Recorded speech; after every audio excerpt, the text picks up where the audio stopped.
প্রিয় দর্শক, আসসালামু আলাইকুম রহমতুল্লাহি বরকাতুহু। দেশ এবং দেশের বাইরের সকল ভাই বন্ধুদের জন্য আমার আন্তরিক শুভেচ্ছা। 16 ডিসেম্বর উপলক্ষে আবারও সবাইকে শুভেচ্ছা জানাচ্ছি এবং আন্তরিক মোবারকবাদ। আমি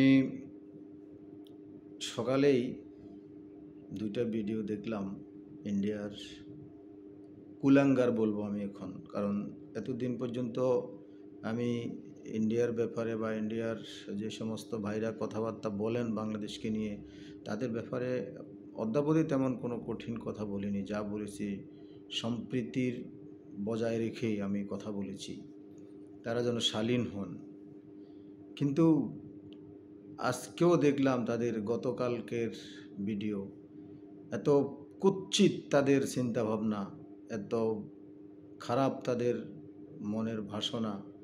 তারা এখন পর্যন্ত বলতেছে যে বাংলাদেশ নাকি মানে হিন্দু নির্যাতন করতেছে, বাংলাদেশে হিন্দুরা কাঁদতেছে।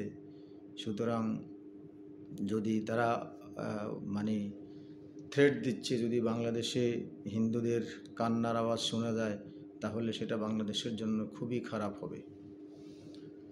তো বন্ধুগণ, আমি বলতে চাচ্ছি যে বাংলাদেশের মতো সাম্প্রদায়িক সম্প্রীতি বিশ্বের কোথাও আছে বলে আমার মনে হয় না।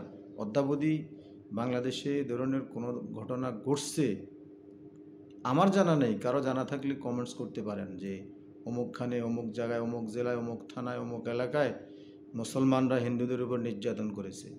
আমি এখন পর্যন্ত শুনিনি। যতটুকু ঘেউ ঘেউ ভেউ ভেউ করতেছে, এগুলি বাংলাদেশের অপরাজিত শক্তি যারা পালিয়ে গেছে, তারা বাংলাদেশকে অস্থিতিশীল করার জন্য ধরনের কুৎসা রটন করতেছে। অথচ ইন্ডিয়াতে আপনি দেখেন, খোঁজখবর নিয়ে দেখেন, ইন্ডিয়াতে মুসলমানদের উপরে স্টিম রোলার চালানো হচ্ছে, মসজিদ ভেঙে গুঁড়ে ফেলা হচ্ছে, মুসলমানদের ঘর বাড়ি ভেঙে ফেলা হচ্ছে, মুসলমানদেরকে ঘাড় ধরে বল জয় শ্রীরাম বল, জয় শ্রীরাম বল না বললে মারধর করছে, মাথা ফাটাই ফেলছে, মুখ থেতলে ফেলছে। কি আশ্চর্য! তারা তাদের দেশে এগুলি দেখছে না? তাদের দেশে যে এরকম অসংখ্য মানে সংখ্যালঘু নির্যাতন হচ্ছে, তারা সেগুলি না দেখে বাংলাদেশের প্রতি তারা কেন এরকম বারবার খবরদারি করতেছে? আসলে এটা তাদের দোষ না, দোষ হচ্ছে আমাদের।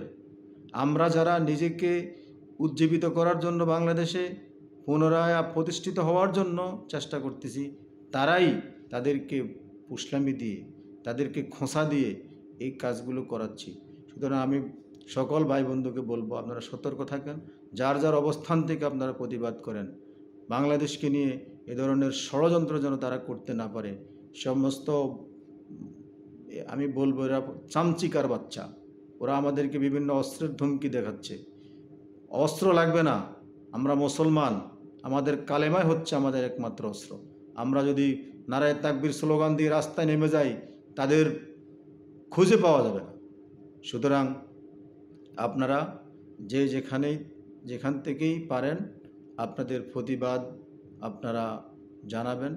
আমার এই প্রত্যাশা আপনাদের প্রতি, তারা যেন কোনোভাবে বাংলাদেশকে অস্থিতিশীল করতে না পারে, এ ধরনের কুৎসা এবং মিথ্যা অপবাদ দিয়ে বাংলাদেশকে যেন ঝামেলায় ফেলতে না পারে। সবাই সবার স্থান থেকে প্রতিবাদ করবেন। আসসালামু আলাইকুম ওয়া রাহমাতুল্লাহ।